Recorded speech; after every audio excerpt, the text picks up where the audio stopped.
Oh, This is Python's Paradise. This is your host, Greg Gilbert, aka the Python Hyena, straight out of Fredericton, New Brunswick, Canada, with a beautiful Toronto background behind me. I will be at Fan Expo towards the end of August. And since this guest today is wrestling involved, Sting and Trish Stratus will be at the event. But here we are, folks, on July the 23rd, 2025. And folks, we're paying tribute to a great champion. I got the Jax figure right here. One of them. I have One of one of them. those. Yeah, this is Handsome Harley Race, you Yes, know. sir. And I don't have the King version. This one I did find in the stores here, where he was handsome Harley Race with that great blue and red robe. Uh-huh. Oh, I still Did you see the territory edition that Mattel put out? no, I haven't. Hold Oh on. wow. Yeah. The WWE sent me a bunch of these. That's my dad and Oh, Superstar Billy Superstar Graham. Billy Graham. And then on the other side is Muhammad Ali and Gorilla Monsoon. Oh, Gorilla. Oh wow, that is great. Yeah, these are cool. Wow. Really good. They did great on the definition and all. I've got a black and white Jack's Pacific version of Superstar Billy Graham. Yeah, that's that Wow. old thing there. Yeah, that one didn't come into our stores. Um, Really? yeah, so that's why I don't have it. And I don't have the LJN version of them either, which I would love to get because I'm starting to pick up those. They're coming out with all kinds of them now. Yeah. They're coming out with big rubber Yep. guys are coming Yeah, out. I've Yeah, just that been one. noticing those. Yeah. This one I really like this one. This one's pretty cool. Guy kind of did it himself. Oh, look at that. Yeah. Wow, who did that? I can't remember to tell you the truth. Oh, wow. Well, folks, we are paying So tribute to the great Harley Race, whether he's thank you, handsome sir. Harley Race or King Harley Race. Folks, we have his son, Justin Race, on here to pay tribute with us. How do you do, Justin? How you doing there, Greg? What's going on? I love that painting of your father there behind Oh, you. up Isn't there. that awesome? Yeah, I got that from a fan actually painted that.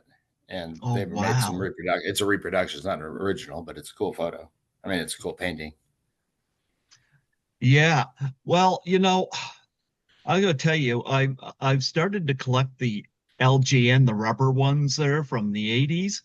I still don't have Harley Race, but I'd like to get them. I've been grabbing them when I see them at the conventions.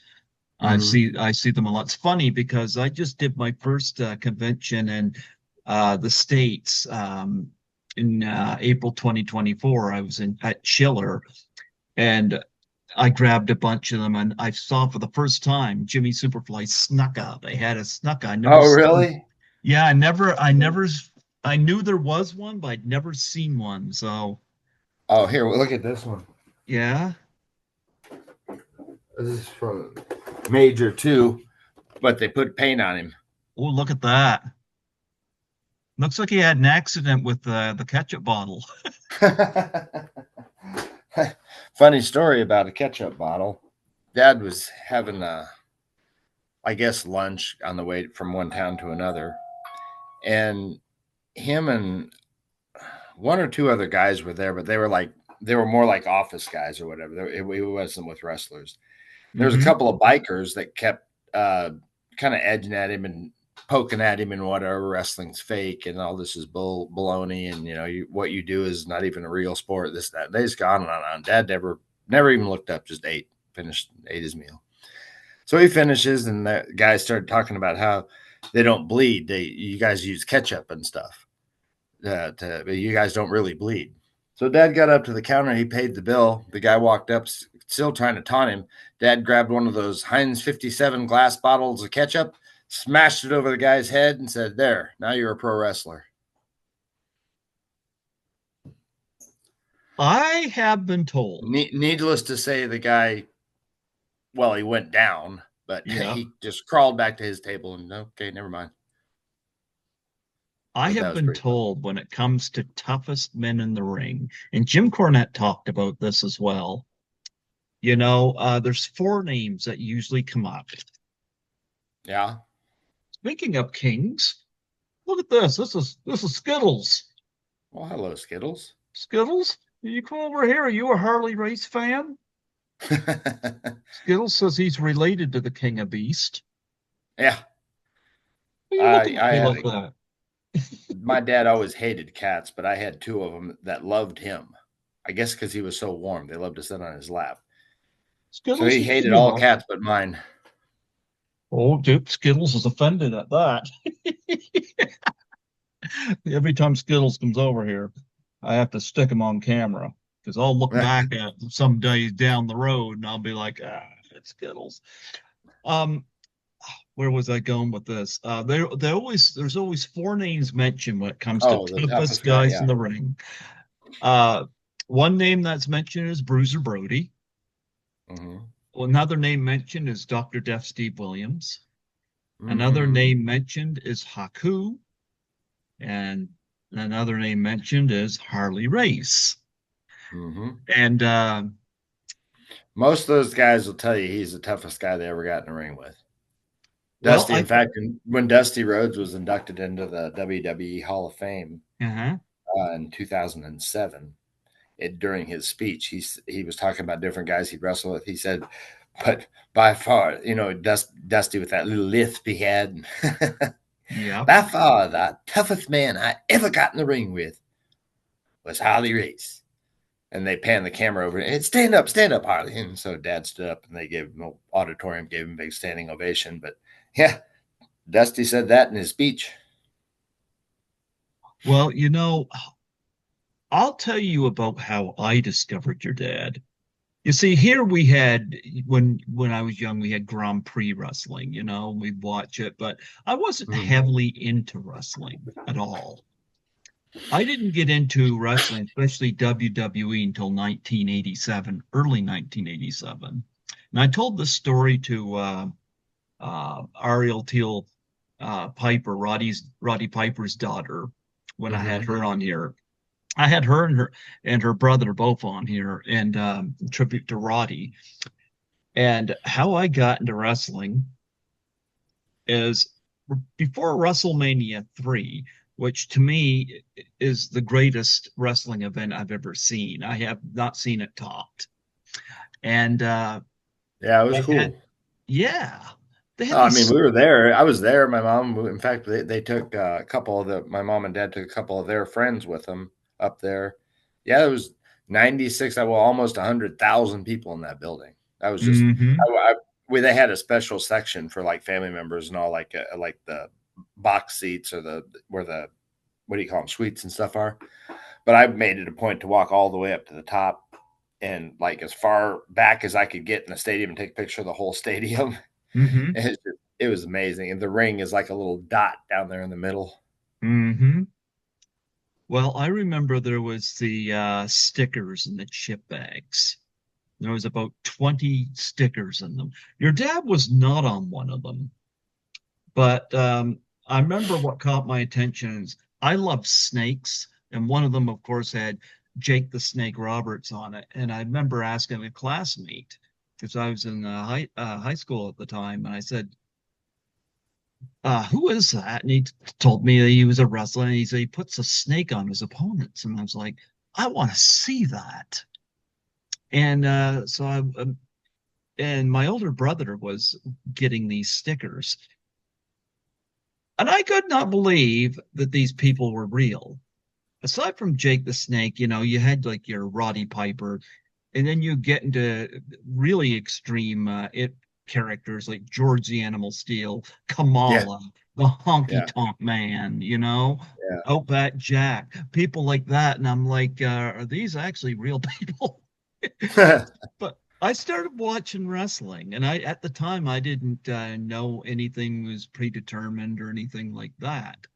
Well, one But thing that you probably don't know that happened at WrestleMania 3. Mm-hmm. Um, Dad was there. He was wrestling JYD, Junkyard Mm-hmm. Dog. Yeah. And it was after their match, and I was back in the dressing room with my dad, and JYD is deathly afraid of snakes. I mean, deathly afraid of snakes. And my dad is like the chief ribber in the dressing room. He ribbed everybody.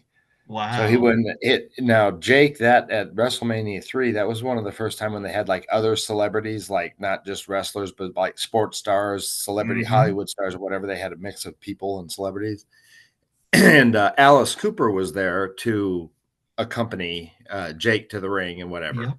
Mm-hmm. Well, they had their own. They got their own little room for a dressing room because they had snakes crawling everywhere, and none of the guys, all the guys were not going to sit there and let snakes crawl all over their dressing room. So Dad went in there and grabbed one of those big old pythons. He threw it around his neck, and he went up. Now JYD is sitting in front of like his locker, butt naked. Dad walks up behind him, and the head of the snake's this big around, and he taps him on the shoulder with the head of that snake. He looked up, God damn, Harley. He jumped up. I'd never seen a 300-pound naked man run so fast in my life. Running through the dressing room. I mean, on his toes like a little girl, screaming, cussing at my dad and everything else. Dad's running along behind him with the snake, trying to catch up to him. All the guys are laughing their ass. Finally, he gets JYD into the showers. There's only one way in. He laid the snake down at the entrance to the shower and walked away. Dog, you could hear Dog in there for like 10 minutes. Jake, come get your goddamn snake out of here. So that was going on under the bleachers at WrestleMania 3. Well, the first time I saw your dad, this was before WrestleMania 3, leading up to it. Mm-hmm. And I shared this story with Teal Piper, but I'll share it with you because both are involved. I didn't see Jake the Snake that night, but I did see on the first night I sat watching a six-man tag elimination match. And Mm-hmm. on the heel side, you had the adorable Adrian Adonis, you had King Harley Race, and you had Randy Macho Man Savage. Mm-hmm. And on the face side, you had the WrestleMania opponents. You had the Junkyard Dog, you had Ricky the Dragon Steamboat, and you had Mm-hmm. Roddy Piper. And Mm-hmm. Roddy Piper would go on to win the match, be the sole survivor after eliminating Randy Savage. I remember getting a big laugh because your dad was a great bumper. Yeah. And I remember The Piper, best. I'd say, yeah, He took so many bumps he didn't have to take. he, I'm going to Excuse me. tell you, he was spectacular, especially as he got older and still did it. But it came down, Piper was outnumbered 2-1 with Harley Race and Randy Savage. He got the pin on Harley Race. And Harley Race would not leave the ring, and he was up on the apron. And Randy Savage came at Piper, and Piper moved aside and pushed Savage into your dad. And Harley Race goes flying off the apron and lands butt down on a chair on the outside. And and that Probably the only part, time in a wrestling match you used a chair to actually sit on. well, you know what? It made an impression on me, and then I would see your dad quite often. And like I said, I don't have the LJN. I like the fact that the LJN figure, they didn't You're talking about the one from Japan, the old one? know the rubber one from the 80s. Oh, yeah. That's what that one was modeled off. That's what this Yep. one was modeled off of. Yep. Well, I like the fact that they didn't put the robe all the way down because they didn't have them so they could take these things off. I No, like the, huh? You can take the belt off. yep. But I like the fact that Take the belt off. on the LJN one, the rubber one, they had it so that part of his crowning robe was they didn't have it from the waist down, and I like that. I may Mm-hmm. find that. Yeah, I'm going to Toronto in August, so Oh, never they were know. I out might there. find it. I've Yep. got the crowned one. I just don't have the the figure. I don't know what happened to that. I mean, a Yeah. lot of this stuff came out. I was a kid. You aren't going to Mm-hmm. give a kid a action figure of his father and tell him not to play with it. I mean, that's just my parents didn't even try. I mean, when they'd come out with an action figure, my father, first one that the box that delivered because we get hundreds of them delivered to us to sell or however we wanted, and I'd get the first one out and I'd rip the package open. Dad's like, "All right." He said, "Yeah, I remember telling it." He said, "Your Star Wars stuff and all that stuff of mine that you opened to play with when you were a kid. One day when you're about 50, 40, 50, 60 years old, you're going to wish you hadn't." And he's right. It was fun to play with them, but that the original figure, the first figure of my father, was made in Mm-hmm. Japan. Okay. And how we found out about it was we were in Japan. My dad was on a tour, and we were in a toy store buying. They were buying me Japanese toys and whatever. They buy a bunch of toys there and then put them in ship them back, on a boat. You don't put it all on the plane because there's boxes and boxes of toys and stuff to take home. So we're looking at all these toys and figures, and I looked again. I'm like, that's my dad.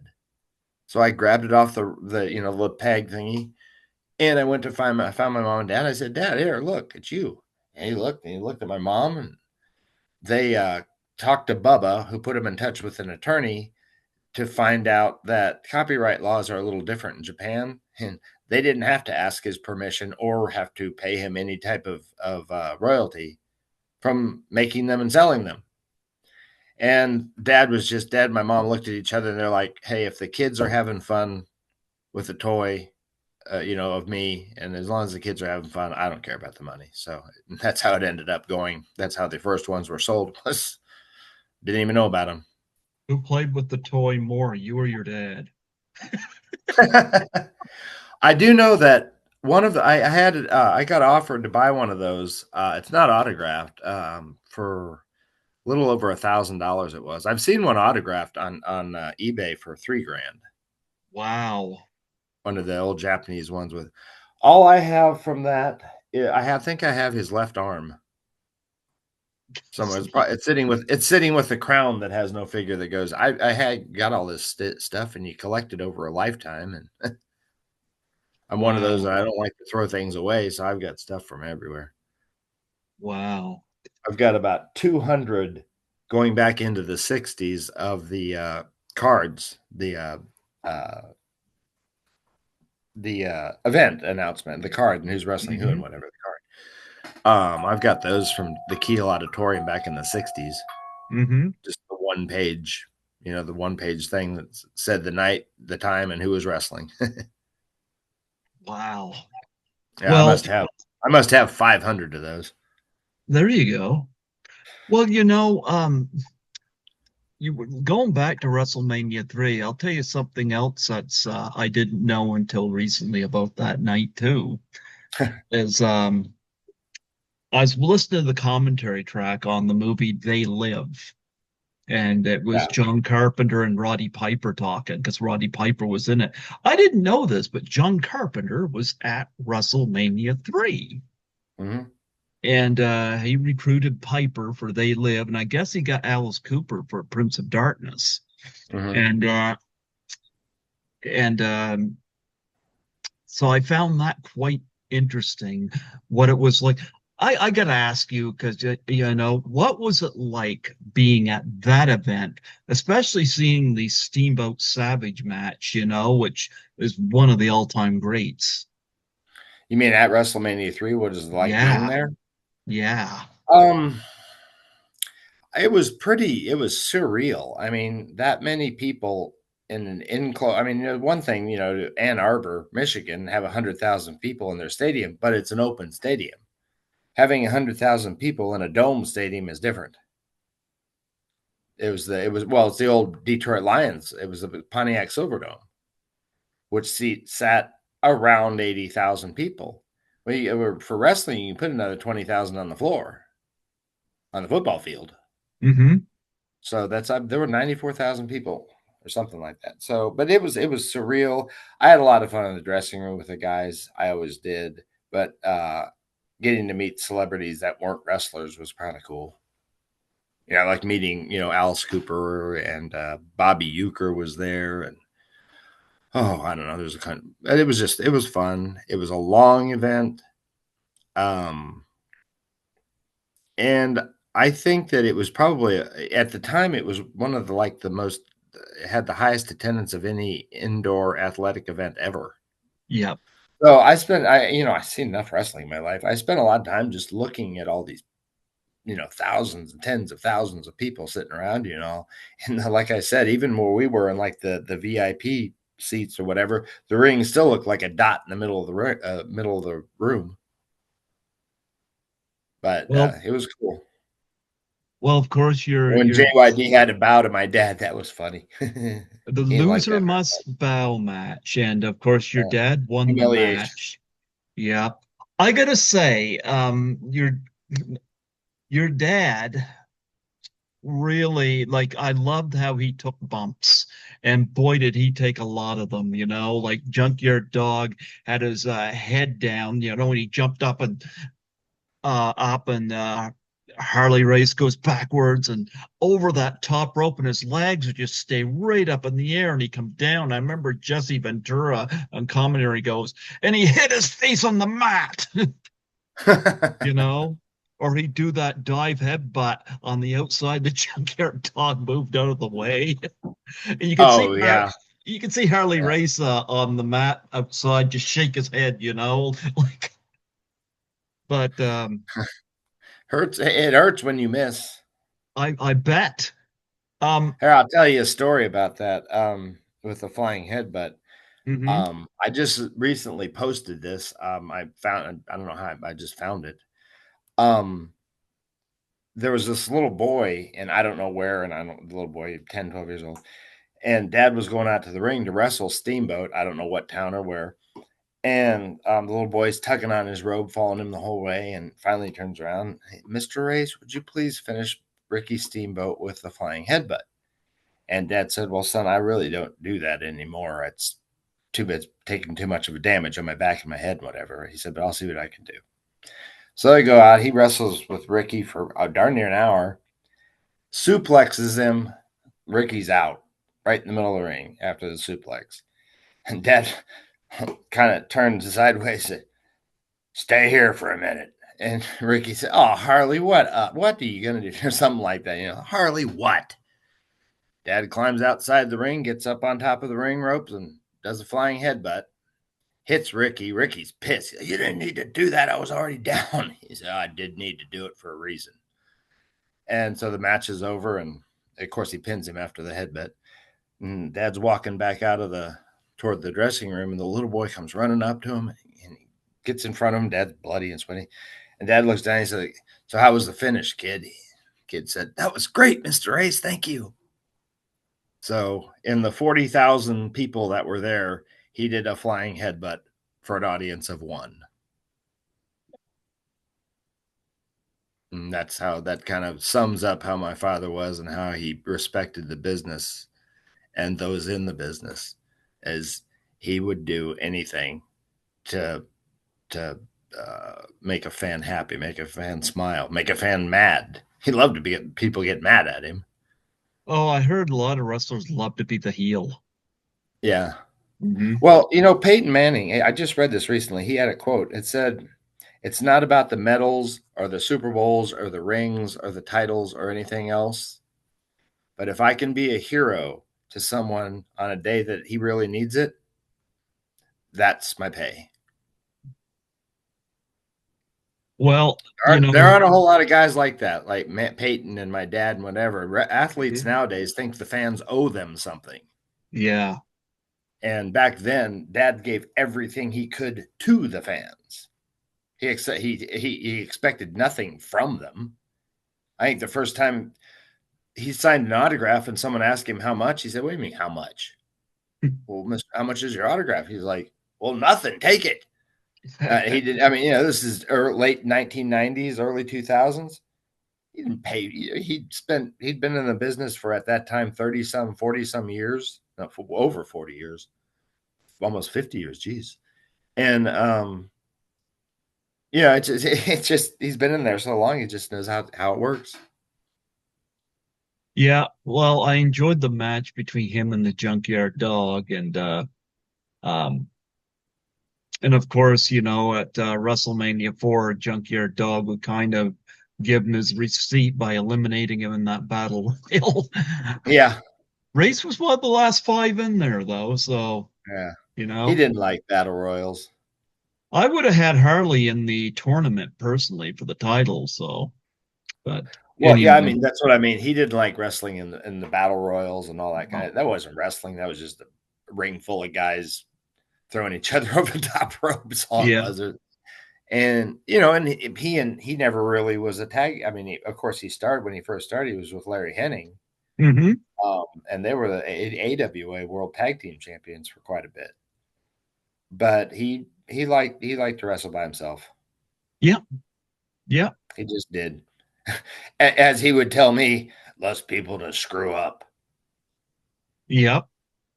Well, we gotta go way back at the beginning because I was reading up on your dad, and it's funny, because when I growing up, I was bullied in school. I'm 53 now, and I still remember. But I read a story about your dad when he was, I guess, in high school, and he got into a confrontation with somebody, and what was it, the principal or somebody, need him in the back of the head to break it up, and your dad stood up and throttled him, and got expelled. Yep. Yeah, they got something happened in the gym. I don't really he didn't tell me a lot of details. But the detail that was most important was the principal jumped on him and like on his back and drove his head right into the gym floor. Mhm. So when Dad got up, he didn't really care who was standing in front of him. That somebody was going down, and it happened to be the principal. So he got expelled from school in the ninth grade, and he never went back. Well, I guess he really And didn't he's need and to. he's 10 times smarter than half the doctorates and PhDs I hear. I don't doubt it. Actually, I'm worried about the future right now with everything going on. Yeah. But yeah, and then I another story I heard uh, was your dad was in, I don't know whether it was a bar or something, and somebody was he had to intervene on behalf of this female, and he ended up getting stabbed in the back. That was at the Chestnut Lounge in Minneapolis, Minnesota. Hmm. Long before this is long before me. I wasn't even born yet. In Yeah, 60, 68, somewhere in there that would have been. I But guess yeah, it stuff was a like guy. It was that. a guy. I mean, of course, I was told this story. I wasn't even born yet, but yeah, I Hmm. guess this guy was harassing this girl really bad, like domestic violence, like right there in front of everybody. But in the 70s, I guess back in the 70s, if you spank your kid in the grocery store for screaming, no one paid attention. Nowadays, if you spank your child for almost running into the street and getting hit by a car, you get hauled in for uh, whatever, child abuse. You're not even allowed to, discipline your kids anymore. Oh, So, it's even worse now. I mean, especially right here in Canada, it's almost like the criminals have more rights than regular tax-paying citizens. But don't get me oh, started sorry on about our the sun government there. here. Yeah, Yeah, but sorry about the sun. I'll keep my head in front of it. This time of the day, this time of the year, the sun comes right oh, there. no worries. Don't worry, you're fine. All right. Um, but anyway, we gotta go back to the beginning, because I love hearing the story, and I've heard Jim Cornette talk about this as well.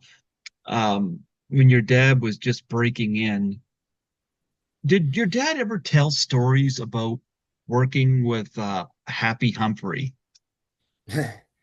Well, I mean, he told me stories, but I mean, it was mostly just the stories were more of I had to bathe, he had to bathe him and he had to cart him around in the and be his limo driver and his valet. And he said it was just pretty gross sometimes. especially when he'd have to give Humphrey a bath. He'd like lay down in the shower and they go into a car wash place, and he'd lay down and Dad would hose him off, or he'd use a mop bucket and a mop from the building they were at, and Humphrey just lay down on the floor and Dad would mop him off. He said the worst part was the smell, all those rolls of fat. Ugh. So yeah, he paid his dues in doing that. He I bet. that's how he first earned respect in the business, doing whatever it took. What do you think of your dad's hair? Your dad had gray hair, especially when it would come down into the sideburns and then it would attach to the The lamb mustache. chops. Yeah. Do He you ever do changed it. that? He can't. I mean, I keep my hair short because it's curly like his. Now I don't have like the afro like his does, but it's curly. But yeah, he had the pick to prove it too. He used to pick on his hair. Everyone, I tell him stick it like this, walk around. He's I'm not doing it, you son nuts. Pete guys wearing the comb, the pick in their Hmm. hair. But he changed his look a lot. Um, because he was, as the champion, he was in every territory all over the world. So he liked to look different when he went back to someplace that he hadn't been in a year or 6 months or whatever. So he would he went blonde and then brown and then blonde again, and he'd have a mustache and then a goatee and then the full beard and they had that big afro and a big full beard. We were in the swimming pool at our country club.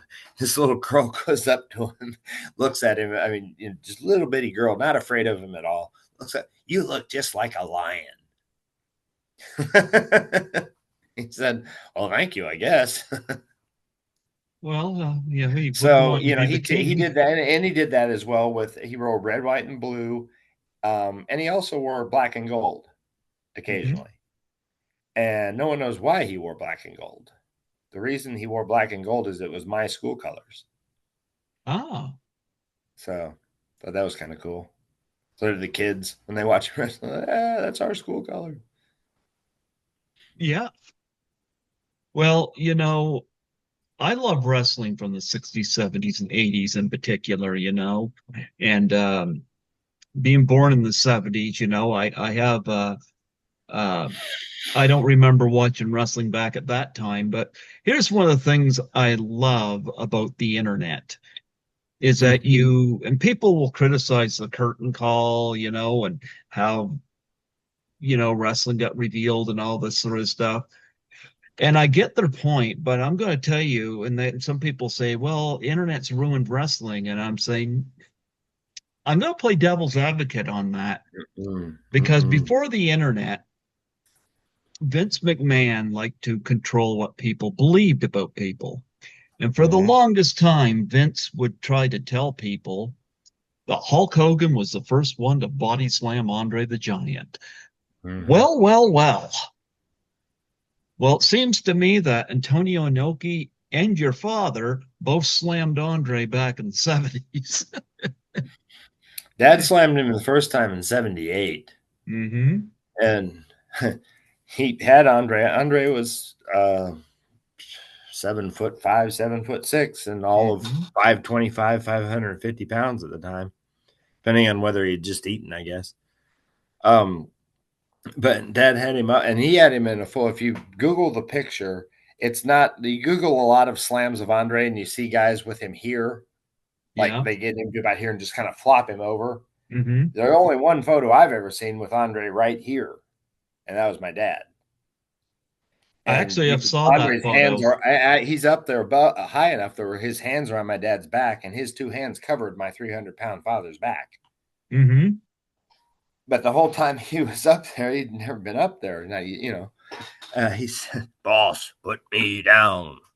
Boss, put me down." Dad said, "Shut up, you big son of a bitch. Someone's got to take a picture of this." I read a quote where your dad said, I knew if I held him up there long enough, somebody would get the shot. Yeah, yeah. Yeah, but he had Andre up there good and high. And Well, he suplexed and body slammed Andre in the same match once. Oh wow, I didn't see it. I don't And recall the well, suplex. Rick Flair told the story, and Rick was as he said, kind of green at the time. So he watched this happen, and they get back to the dressing room. Rick went up to Dad. He said, "Did you ask Andre if you could do that?" Ask him what? Well, if you could slam and body slam him and suplex him, the hell do I need to ask him for?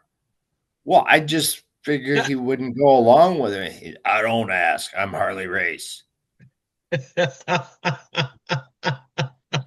So all those times you see those people on the internet or whatever talking about, um, they just they get things so screwed up, and that they'll say, that Andre was this size and Andre was that size and this and that. And I'm like, look, folks, I was there. The guy stayed at our home when he was in Hmm. America or when he was in the Central States.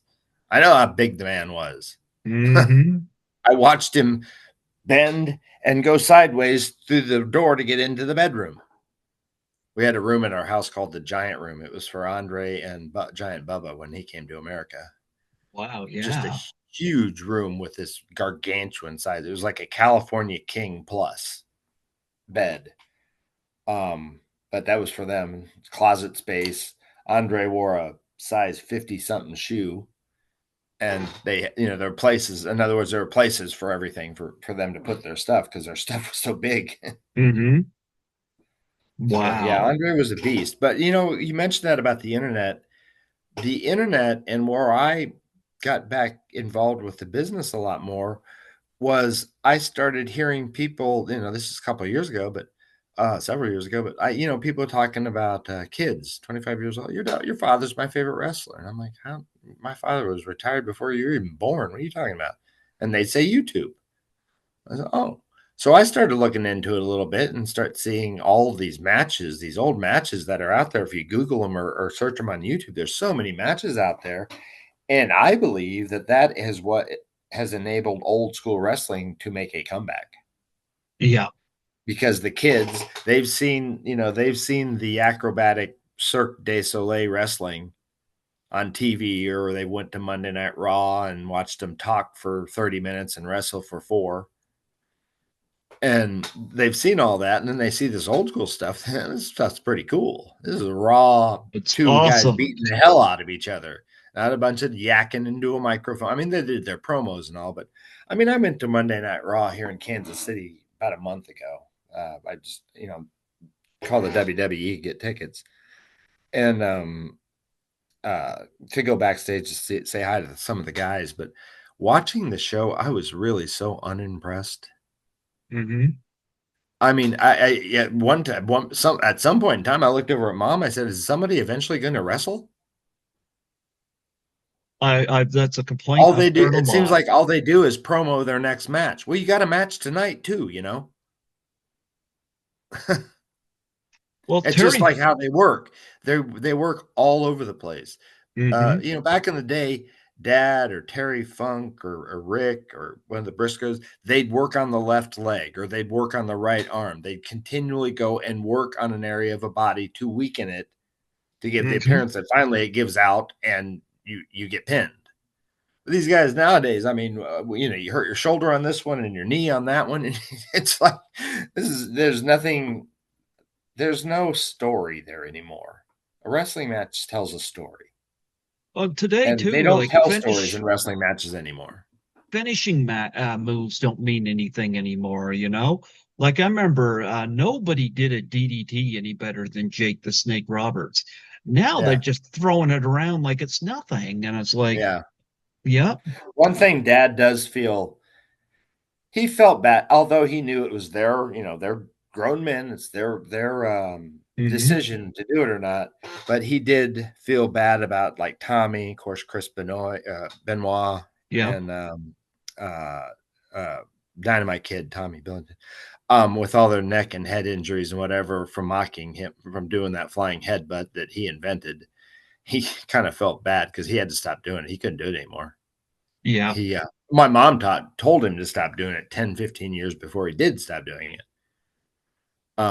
Yeah, I walked in the bedroom and he's standing there looking like, when someone's looking at something, but their eyes are focused 1,000 miles away. And I said, "You all right?" Yeah. Well, I left. I forgot something in here. I came back in here, and I can't remember what I came back to get. He said that, and I said, "Dad, a lot of people do that. That's no big deal." He said, "I've done it 4 times in the last half hour. I was supposed to, you're supposed to leave a half an hour ago, and he keeps walking back and forth from the bedroom to the car because he keeps forgetting what he's forgetting." And he said something about, he said, "That damn flying headbutt. I wish I never would have invented that damn thing. But don't tell your mom I said that." Because that would have made her right 15 years ago when she told him to stop doing it. So he didn't want to, he wasn't going to let her be right. So he said, "Don't tell your mother." But I can't remember anything anymore. That's right. Well, I remember Terry Funk once said, you might not believe wrestling's real, but you'll certainly believe that I'm real. And I think that's the key difference to wrestling back then. They made you believe it. And I Mm-hmm. think that is why wrestling back then is like I watch more wrestling on YouTube than I like. I Yeah. mean, I'll watch, WrestleMania or whatnot, but and I love Charlotte Flair. I think she's wonderful, She's but fun. Yeah. but I I like Roland Reigns. He's all right. Roman mhm. Reigns. He's about as close as you can get probably to touching a bit on the old school style of wrestling. I I like mean, Roman. it's like when I they open up a show, the first shot of a show, whether it's Raw or whatever, um, or WrestleMania, it doesn't matter what show it is. I forgot what I was going to say. I'm talking about Roman Reigns. Yeah, no, but I was talking about when they open a show. I can't remember what's that been important. They just don't know how to tell stories anymore. They don't know how to. Well, you walk in. I know what it is. I walk into an arena, or I turn on the TV, and there's a 10-foot ladder in the ring. Hmm. And my only thought is, what the hell does that have to do with wrestling? I mean, if you got to put a 10-foot ladder in the ring as a prop, then y'all's wrestling must suck because you got to get a 10-foot ladder to satisfy and entertain this audience. You must not know how to wrestle worth a damn if you got to have a 10-foot ladder. Now, Dad used chairs and tables and this and that all the time when they were outside the ring and whatever, but not a ladder. Well, they use the ladder if it was, the money in the bank briefcase or whatever somebody's going to And, go up there and get it. jumping off and doing stupid moves that's going to Yeah. end their career in about a year and a half. Hmm. Doing stupid stuff like that. They just, like I said, the guys nowadays think the fans owe them something and that they're the invincible. And they look at people like my father. My ex-wife used to tell me that it hurt her to watch my father walk because of the hip replacements and the back surgeries, the neck surgeries, and Hmm. the shoulders. And she's like, "Justin, it hurts me to watch your dad walk."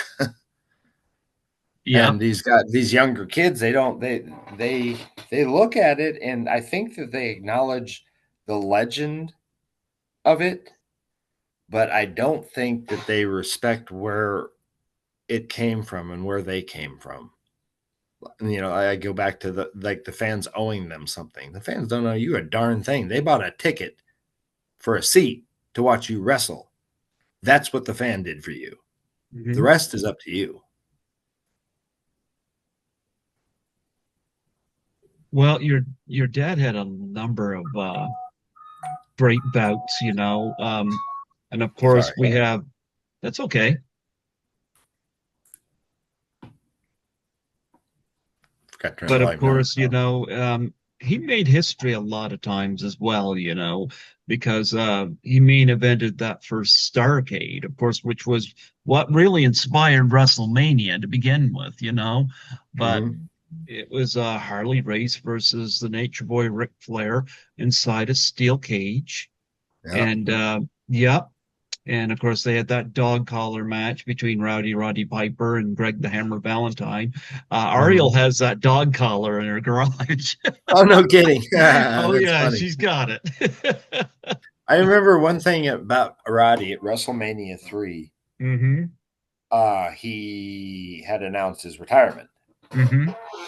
And they had a big party after the event in the ballroom of the hotel that we were at in New York, and for by coincidence, we ended up when we're going back to the elevator to go up to the room to go to bed. The party's over.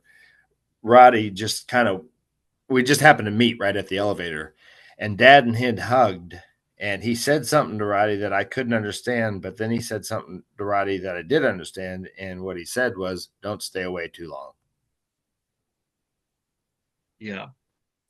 I mean, like in a lot of sports, these guys retire. Then the next year, now I'm not going to retire. I mean, trust me, I've dealt with the Travis Kelsey thing here in Kansas City, and whether he's going to retire, and his brother whether they're going to retire, and they're not going to, and this and that. So the wrestlers go through the same things. But yeah, I remember Dad saying that to Roddy: "Don't stay away too long," Oh yeah. Yeah. and he Wow. didn't. But it was just there was tears between the two of them as they hugged. It was a pretty emotional moment, actually. Yeah. Well, your dad was in that steel cage match with Ric Flair. Did your dad have any interesting Ric Flair stories working with Ric Flair? Oh, I have one with the three of us. Okay, go for it. I'm just a Ric Flair off the top of my head. We were in Somewheresville, Carolinas, in Flair country, Hmm. and Dad and Rick wrestled. And they were I don't remember who. Dad was the champion. I'm pretty sure he won or got disqualified or whatever. But my dad had bought at that time in '77, I think it was, or six, one of those old Jeep Wagoneers. They had it was always a full time 4 wheel drive. It was like one of the first ever full time 4 wheel drive. But in the glove box there was a little dial. It was on green normally. You could turn it to red, which was emergency 4 wheel drive, and that meant all four tires pulled at the same time. It was like a tank. It got about a quarter of a mile to the gallon, but it was a tank. And Rick loved it, and he went, "I'll get one of those." So Dad said, "Why don't you buy mine?" So he sold Rick his Jeep, and then Dad bought a new one. So we leave this wherever we were, and Rick drives out first, and we're behind him, and he pulls up to a stoplight. Well, Dad, we pulled up, and we're sitting there for a second, and Dad gets this little grin on his face. I'm like, "Uh-oh, what's going to happen now?"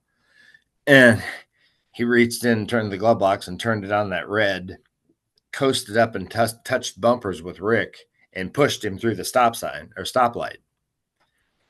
And, Ricky's jamming, he's got his foot on the brakes trying to stop, and he's being, uh, run over basically by my dad behind him. So there's smoke and tires squealing, and, just the whole intersection was just blue smoke and squeals. Well, sure enough, a cop saw this happen. And so, after they get through the intersection and Rick finally realized he wasn't going to stop the nutcase behind him, so he took his foot off the brake, put it on the gas, and tried to get away from him. Well, the cop comes roaring up behind Dad. Dad looks and, shit. So, cop pulls over. Dad and Rick pull over, and the cop pulls behind him. They get out. They get about 20 feet from the officer, and his jaw just drops. Who he sees coming to him. And he gets on his radio and he puts out an all points bulletin: officer needs assistance. But it wasn't to come for like arresting them or anything. He was calling all his buddies to come and get autographs. So now we've got 12, 14, 15 cop cars in this intersection. It looks like, we just hunted down a major fugitive or something, or it was a major auto accident. There's cop cars everywhere. And they slowly, they're signing autographs. The cops are taking their little the thing they used to write the tickets on. They were tearing those off their ticket sheets and having them sign their autograph on the back of the tickets, and just anything they could sign. So finally, they sign them all, and the officers kind of disperse and whatever. And Rick gets up, gets in his Jeep, and I was, of course, out there the whole time. I was a nosy little kid. I had to find out what was going on. And so I get in, and Dad gets in. He looks over at me. "Don't tell your mother." And that is the name of the book I'm writing. Don't Don't tell your tell your mother. mother. Yep. About all things just like that with me and Dad and Rick that Dad and I did, or Dad and me and the other guy, whatever we did. Don't tell your mother. So There was quite a few. There's hundreds and hundreds of don't tell your mother stories I'll because tell he you was one of the just like that. funniest. He liked to be crazy, and he liked to just goof around and have fun with his little boy. He didn't get to see Mhm. we didn't get to see each other that much. So I mean, he I'd be at school and he'd be in town. Rarely, but he was in town, and I get a thing over the intercom, the PA system of the school. They'd say, "Justin Race, please come to the principal's office." And I'm thinking, did I do something wrong, or if I did do something wrong, did I get caught? I don't know what the hell's going on. I get to the principal's or to the office, and there, my dad's standing there. He looks at me and he winks. He said, "You got a doctor appointment." I said, "Oh, okay." So he signs me out of school, and we went fishing. Or, I mean, he did this a number of times, fishing or bowling or just something, just goofing around, just me and dad goofing around all day. 4 o'clock in the afternoon or so, payphones or cell phone. He'd stop at a payphone, he'd call the house and, Yvonne, I'll pick up Justin from school tonight. Okay, Harley. Hang up, and half an hour later we'd go home. How was school today? Oh, it was great. Fishing was cool too. Of course, that was don't tell your mother too. So yeah, we did we did a lot of things that I that's why I have a book full of don't tell your mother. Oh, I love it. And yeah, and the title's interesting. I like the title too because Don't I tell mean, your when you mother. say that, everyone has a memory of me, their father and them, or their mother and them doing something. And then don't tell your father we did this, or don't tell your mother we did it. Everyone's got a story like that. So I thought it was kind of a neat idea to just put it all a bunch of them in a book. So I'm under the impression that your dad would not win in a match against your mom. My dad and I were scared of one person, my mom. You want me to tell you that what that reminds me of? It reminds me of a story Jim Cornette told about the barbarian. The barbarian was I don't know what had happened, but he got arrested at a bar by a bunch of cops. And they finally, got him into the police car and this and that. And they took the barbarian to jail. And Jim Cornette said that, wasn't the cops he was afraid of. He was afraid of that long drive home when his wife had to pick him up. And you look at the barbarian, he's this big guy, and you're like, Oh yeah, yeah, yeah. Dad, when you're out in public or whatever, of course, dad's the guy of the house, the man in the house, whatever. But at home, if mom wanted something done, it got done. Jim Cornette told a funny Harley race story. He said that with Jim Cornette, if memory serves me right, I don't think he liked to fly. And he told the Yeah, story.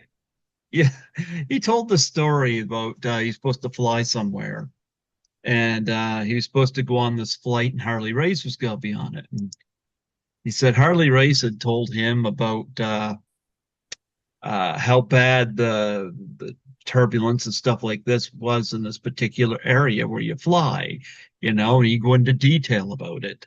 And Jim Cornette said based on that, he wasn't going to go on this flight. So when they got to wherever they're supposed to go, Harley Race was there, and Jim Cornette mentioned how long it took them to get where they're supposed to go, and Harley Race said, "Oh, my flight was fine. Slept like a baby."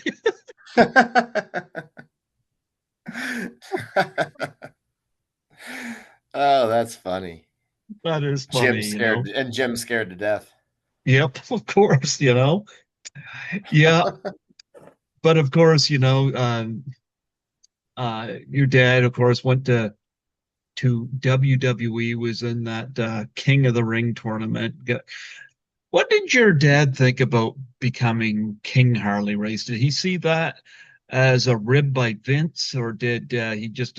Personally, I thought he was fine either way. Whether he's like this or whether. Well, originally, I mean, there's a long story about how Dad got into the WWF, actually, Hmm. but that neither here nor there. Um, Vince originally thought of it as a gimmick. Hmm. Well, my Vince and my dad came up with the concept when Dad, when he talked to Vince, he said, "Look, if I'm going to come up there and wrestle, I don't want your world title. I have enough titles. I won enough belts. I got enough trophies. We're going to make an additional category. And I'm going to be king." And at first, like I said, Vince thought it was a good gimmick, and he was all for it. But what he didn't realize is it wasn't a gimmick. To this day, I mean, Haku won the King of the Ring, Randy Savage, or whatever. But after they got beat or weren't the King of the Ring anymore, no one called him the King anymore. Dad's been passed away for 6 years now, and every wrestler I run into, young guys, 20 something, all the way up to the older guys that are Dad's age or older. Um, I forgot what I was saying again. Duck on it. Wrestlers in King of the Ring. Oh yeah, they still refer. That's what I meant. Those guys, the older guys and young guys, still refer to my father as the king. So, like you have, Richard Petty is the king of auto racing, or you had Arnold Palmer, who was the king of golf. Yeah, people might have won more tournaments or done better at this or better at that, but they're the king of the sport. And so that's what my dad became, was the king of the sport. I heard a It story about, wasn't, in other words, it turned out not to be a gimmick. yeah. Well, I heard in Memphis he wasn't allowed to be the king because of Jerry the King Lawler. You want to go into this in some detail? Yeah, he went as the king, and Laura didn't show up. He didn't want any part of my father. Hmm. So none of them did. I mean, they were all. If you had any wrestler would tell you, if you had a brain in your head, not to mess with Harley, Hmm. because he will get you. Owen Hart, we had a big barbecue and stuff before the matches, like in the afternoon, and Owen Hart spiked my dad's chili with a bunch of just god awful hot sauce. Hmm. So Dad didn't say much, and he apologized to the people for the chili, took the blame, said, "I don't know what I put in it. Something was wrong." He knew exactly what had happened. That night in the locker room, he walks up and Kurt's facing away from him. He takes out his taser and tased him hard. Who did he tase? Owen, for Oh, spiking Owen? his Okay. chili. Yeah, Okay. he spiked his chili in the afternoon. So that night in the dressing room, yeah, he hit him with his taser. Don't don't you ever mess with my chili again. Although Kurt was lying there, or was it Kurt? No, it was Owen.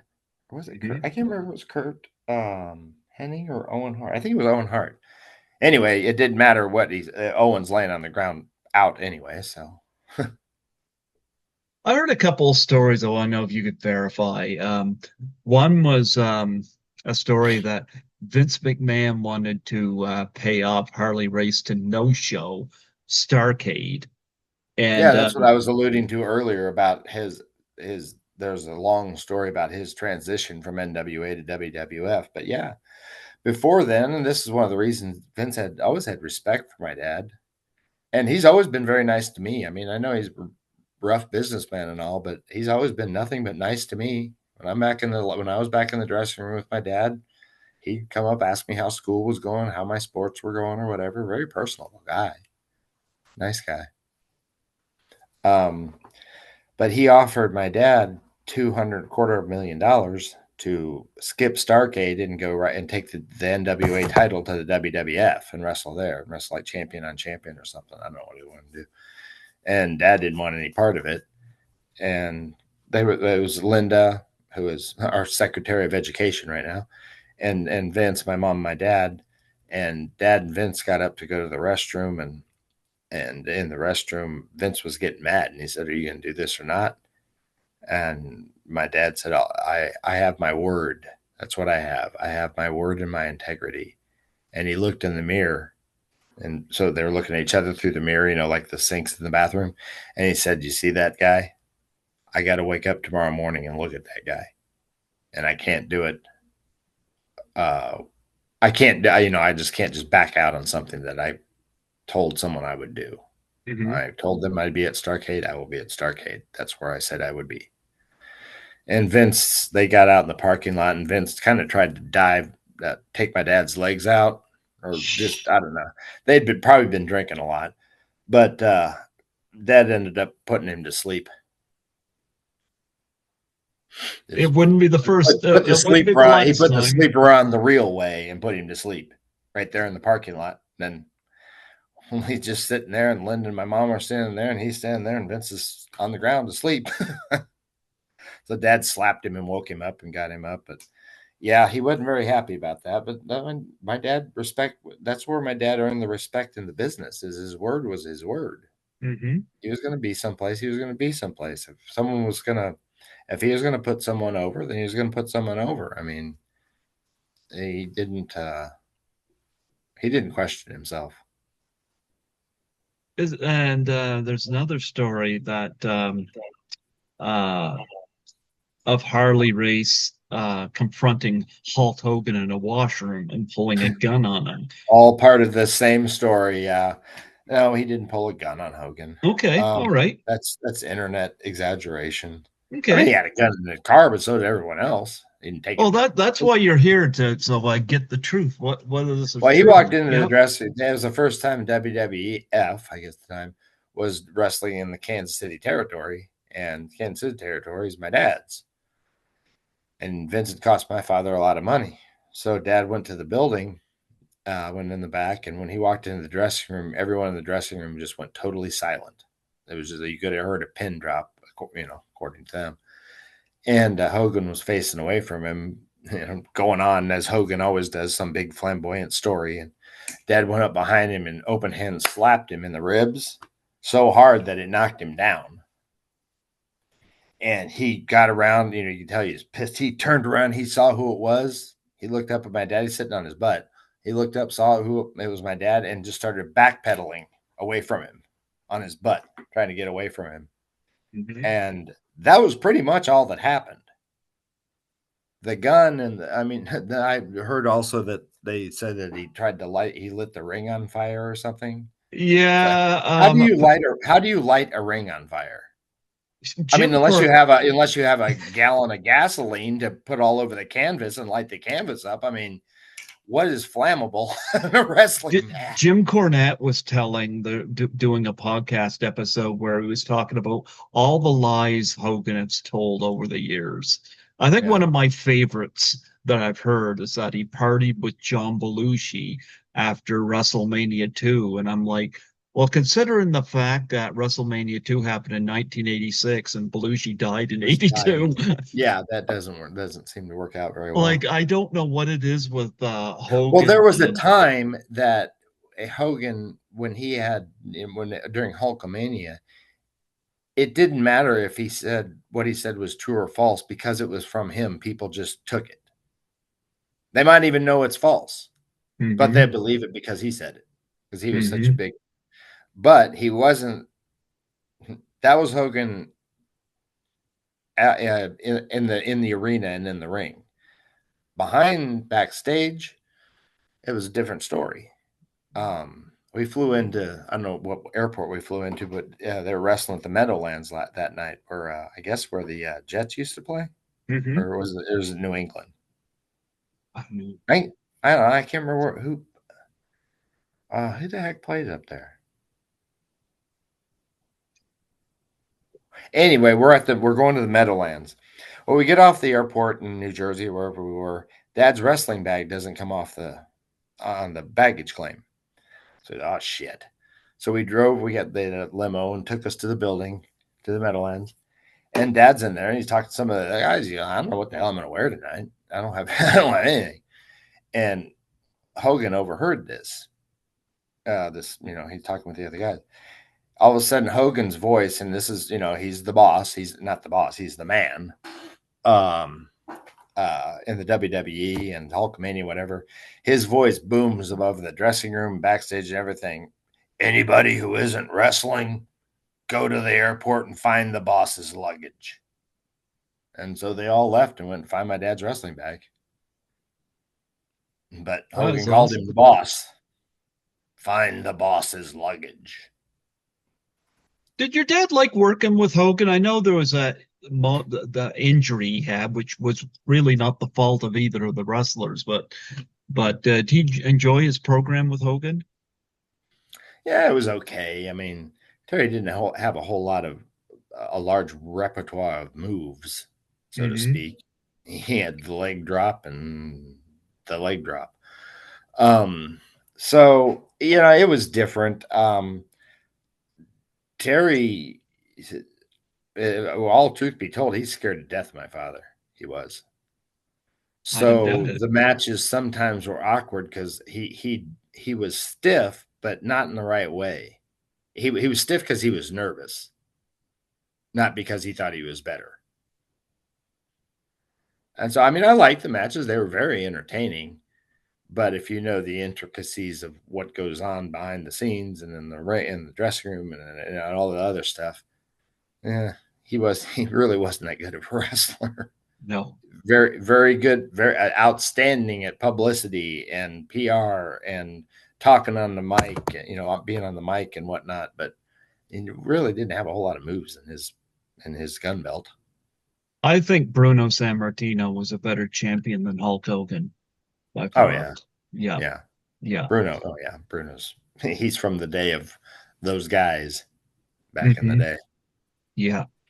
But it's funny. I always thought it was like, Oh yeah. WrestleMania 3 had that great match between Steamboat and Savage, and Mhm. Steamboat took the Intercontinental title. And Vince being Vince, like Steamboat's kid was being born and wanted to take a couple of weeks off, and Vince couldn't have the title out that long or blah blah blah, which I never got. They have to defend it once a month, and Steamboat wasn't taking a month off. But Dad defended it 5, 6 nights a week for 10 years. the rumor was Steamboat ended up having to drop it, and originally it was supposed to be Butch Reed who no showed, and I thought it worked better than I thought. The Honky Tonk Man ended up taking it, and it worked better for the Honky Tonk Man than I could ever have thought it would. Yeah. My initial thought was I probably would have had him drop it to Harley Race and have Harley Race take it all the way to WrestleMania 4, the IC title. Yeah. Yeah, that's who I would have put the belt on. Interesting thought. That's an interesting Yep. thought. He was just Well, when he was going to go out, he was going to end his career in wrestling hmm as the king. hmm And Vince, without really knowing it, is who provided him with that opportunity. Interestingly enough, hmm because in the NWA, he was always going to be the 8-time world champion.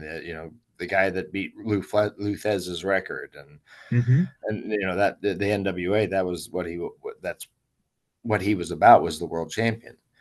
But when he went to the WWE, F and then E, and turned the king gimmick into a realistic person. I mean, Harley Race really is the king. That's pretty much how he would have wanted to go out, I think, of the business, being known as the king. I like that Royal Rumble match between Harley Race and Haku. Talk about two of the toughest in the business. I heard That was a rumor. similar match to the Starcade. That was my dad passed the torch to Rick at Starcade. He passed the torch to Haku, or the crown, so to speak, to Haku in that match. I heard the rumor that Andre the Giant was afraid of two people in wrestling. One was Harley Race and the other was Haku. And it's I've interesting. heard that a lot. I've heard that. I see comments all the time about that. He wasn't afraid of them. They just all Hmm. had immense respect for each other. I mean, people ask me if your dad and Haku really ever just had a real fight, and I tell them, I'm like, no, that would be stupid. That would be like my dad and Danny Hodge playing Mercy. They're Hmm. the only two men I've ever seen that can take a stainless steel pair of pliers and bend the handles together with their grip. Hmm. Why would they play Mercy with each other? The only thing that's going to happen is fingers are going to get broke. Hmm. Well, that was a good So match there's at no Royal sense in Rumble, doing yeah. things if you already know the outcome Hmm. and the Yeah. outcome isn't good. Yep. Well, they had a good Royal Rumble match, your dad and Haku. Mhm. I wish your dad was around for WrestleMania 5, which would have happened afterwards, but um, I think he moved on to other things, and he moved on to becoming a manager position. Before we get to that, though, I want to talk about Japan. My brother and I, I'm gonna just to let you know, I'm gonna have to wrap this up here in next 10-15 minutes or so. Is 10, that all 15 right? minutes. Thanks for letting me know. Thanks for letting Yeah, me because we've know. been on for an hour and a half now. Have we? Yeah, it's Well, you know 7:30. what? Princess Victoria was on here the other night for 3 hours. Oh my God. Yeah, yeah. Oh, how funny. Nope, thanks for letting me No, I'd be know. happy. No, I'd be happy to come back. I just got a couple Yeah, things I need to get done tonight. that's okay.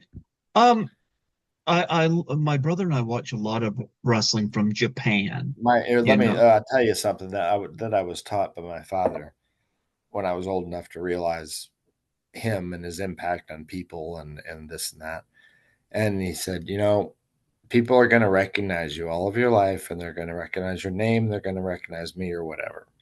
Hmm. And unless you're late for work or on your way to the emergency room because you cut your arm off, if someone asks about me or recognize you or whatever, you give them their 5 minutes. Let them tell their stories. Let them tell you who their favorites were. Let them tell you who they hate. Let them tell them some stories.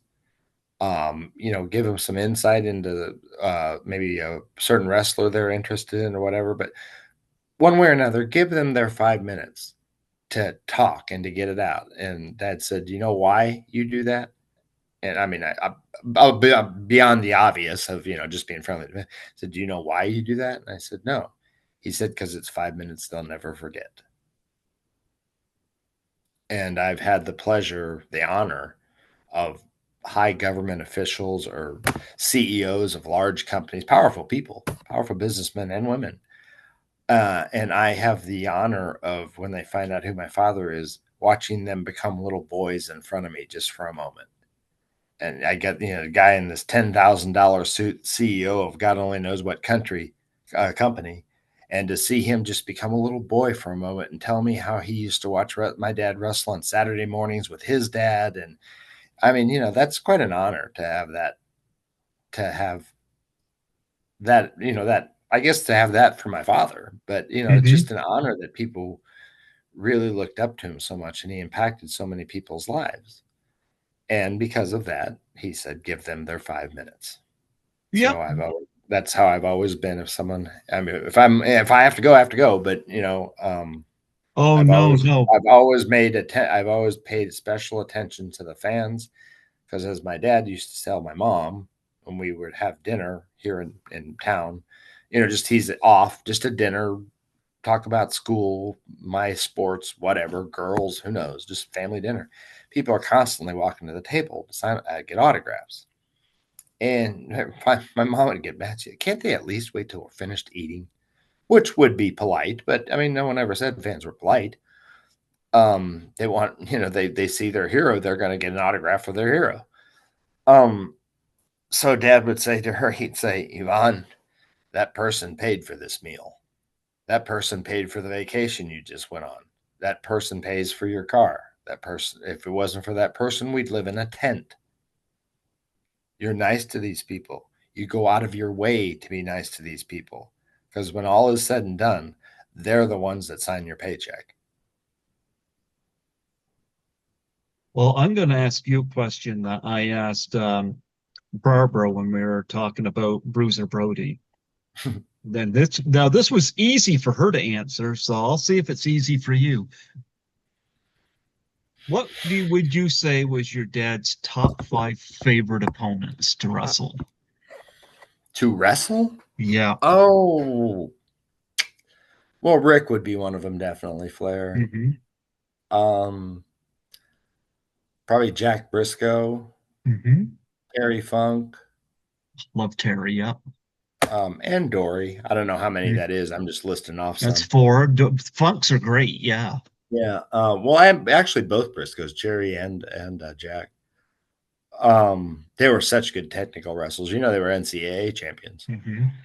Um, Let me think if there's anybody. I don't mean to be missing it, leaving anybody out, but nothing's just you know flashing. He did like I think he one thing he did like in the WWE is I think he liked that little thing he had going on with Junkyard Dog for a while, like ending with that humiliation match. I Hmm. think he had fun because he and Dog had fun in the dressing room. They just had fun together. So yes, they're beating the hell out of each other, but in a weird sort of way, they were having fun doing it. I enjoyed that Slammies Awards thing between him and Duggan, where you had Bobby Heenan, but they were fighting with each other backstage and Oh talking. yeah, I talked to Duggan about that the other day, and I told him I had never laughed so hard in my life when I saw my dad hitting him with the chicken, a live chicken. A lot of chicken. I had the chicken that by the feet, and he's hitting Jim with a hit chicken. I Duggan mean, would yeah, pick that was one of the most. That took him like 2 or 3 days to film that. Duggan would pick up a box and just stash it over Bobby Heenan's head. Bobby, not number one great manager to put your dad with was Bobby Yeah, Heenan, yeah. like, God, he was funny. Oh man, funniest human yep. being you'll ever meet. I mean, Oh in yeah. person, just every you can't have dinner with him without just you can't eat because you're laughing all the time. Yeah. Well, I'll ask you one final question then. Who are your Yeah, I'd like to talk to you. You were wanting to talk about Japan. Let's do that another time. We'll talk about. I got a lot of stuff to talk to you about in Japan. I'll have you come back and Yeah, we'll talk about Japan. Yeah. sure.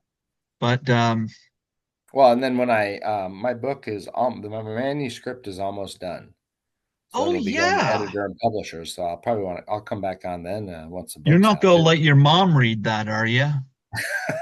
You ought to hear her because she listens to my podcast. She comes on a podcast with me every once in a while, and I'll do a podcast and I'll see her then a little later, whatever. You guys did what?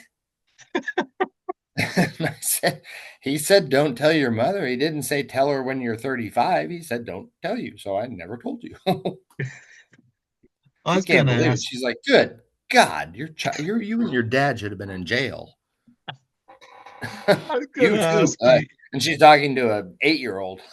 Yeah.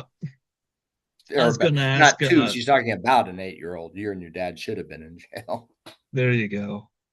Outside your dad, what wrestlers made an impression on you in the locker room? I asked um Roddy's son and daughter, Colt and Ariel, that question too, and they really liked Sergeant Slaughter and China and people like that. Who are the ones that you really look forward to seeing if you were with your dad in the Oh, Indies?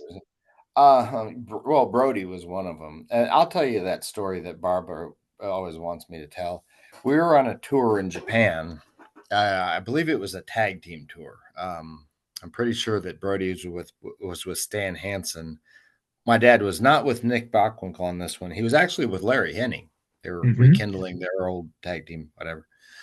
Well, I was like Brody just because he was, the hair and he was just a fun guy. He just always goofing around, being funny. Very, very highly intelligent guy. And he wore sweatpants, the old sweatpants with a little elastic around the ankles. But he pulled them up to his knees, so that the calf and the shin is how they used to wear sweatpants, however that was. I thought that was cool, so I pulled my sweatpants up. I look like him. My dad walks in the lobby. God damn it, Frank! Look how you got my kid dressed. You both look like hobos. And Frank looked over at me and he winked and smiled. He said, "We got him." Oh, So he was always. I mean, I say that I grew up with a bunch of 300 to 550 pound uncles.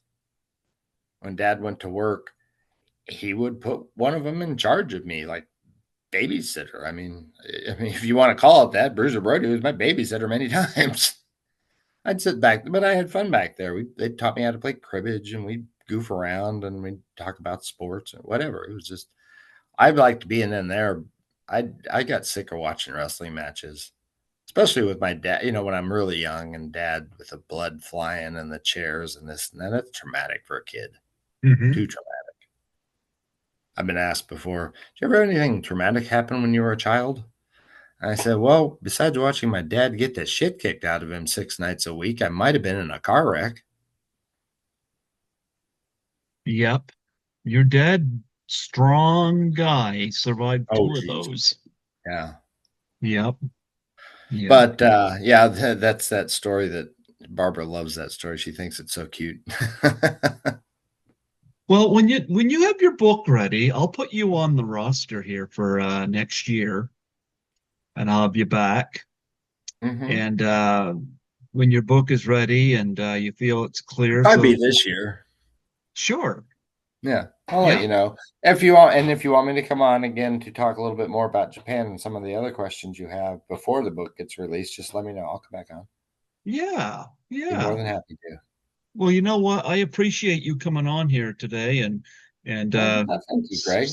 yeah. Well, Barbara was the one. She told me, you Yeah, need to reach out to Justin because we're talking.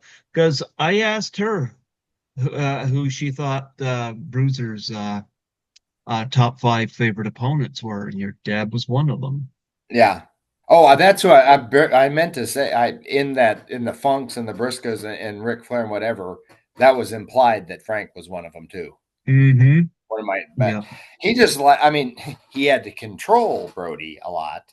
Mm-hmm. Um, I think one of the besides my dad hitting Stud with the chicken, one of the other funniest things I ever saw. Dad and Nick and Stan and Brody in Japan, and of course none of the match was in the ring. It was in all out in the seats, and then Dad and Brody, you could see him from the television. The camera's trying to follow him through the crowd, and they kind of Brody goes out of view. He like goes behind backstage.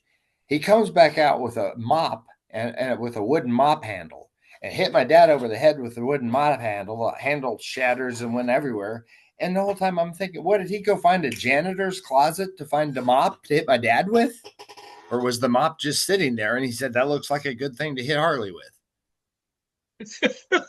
It's just funny. You just see Brody come out from backstage around the corner with a mop in his hand. Mop, the mop head is down here in the handle, and he walks out there and whack. I'm like, where did he get the mop? Well, who knows where they get most of the stuff, you I know? know. So yeah, he was a riot. He was so Yeah. fun. Well, you know what? It was wonderful having you come on here Well, it today. was a And pleasure, Greg. I really enjoyed yeah, talking to you too. I'm glad we got to finally do this. why didn't you go into wrestling? Well, at a time when in the 70s when three Von Erich boys died, Kurt Yeah. Hennig died. Uh my dad traveled over three or wrestled over 300 days a year, spent another 2 to 3 weeks traveling, almost for an hour every night. So at that time, there's no way my parents wanted me to get involved in a situation where I'd be working 340 days of the year, beating the hell out of myself. And like my dad said, ending up like him. He was 40 Do you years want old. do you want me You're to going to tell end you a up little like me. something? You want me to tell you a little something? At the 1988 Survivor Series, your dad was on a team with Andre the Giant, Kurt Hennig, Rick Rude, and Dino Bravo. Out of all of those guys, Harley Race made it to 76. The rest of them didn't even hit 50. Yeah. Yeah. Yeah. So there's, I mean, basically my dad, I was good in school. I did real good in school. I did get, I mean, my sport was football. I wrestled. Oh, I was state champion and national champion in collegiate wrestling many times. you do flying headbutt? Uh, no, I don't think we wouldn't have liked that very much in a high school wrestling match. Dad was quite the coach, though. Now, if the I bet. referee's over here, he doesn't know what's going on over here. Harley, Well, don't teach him to cheat. I'm not cheating at wrestling. well, before I let you Hey, you go, would cheat you in a mind? wrestling match for Christ's sakes. Yeah. Before I let you go, would you mind doing a plug for my show? Oh, no, not at all. Just state your name and say you're listening to Greg Gilbert on Python's Oh, Paradise. Python's that Python's Paradise. okay. Yeah. Well, this is Justin Race, Harley Race's son, the king. And I just spent an hour and a half talking with a great guy. His name's Greg Gilbert, and he does Python Paradise podcast. And I urge you all to take a look at it. He's had some interesting guests on, and from what we've talked about, he's got some interesting guests to come, including me again. So check him out, guys. Everyone should really check him out. He's a great guy. Absolutely. Well, folks, go on YouTube and check out Harley Race. Check him out slamming Andre the Giant. Check him out beating Hacksaw Jim Duggan with a chicken. Check him out making the Junkyard Dog bow at WrestleMania 3. You know? and helping his son play hooky to go fishing. don't tell your mother. She's not going to hear this, is she? Everyone, keep that between us. Yeah, you watch. Your mom will come on here and listen to this. She's given up. She's just like, I'll just read your book when you're done with it. She's writing a book too, but she's writing a memoir. Yeah, she's writing a memoir called Life with the King.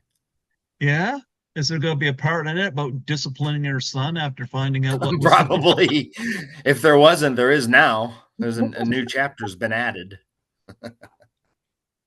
Justin, I'll definitely have you back. I look forward all right, to that sounds book. great, Greg.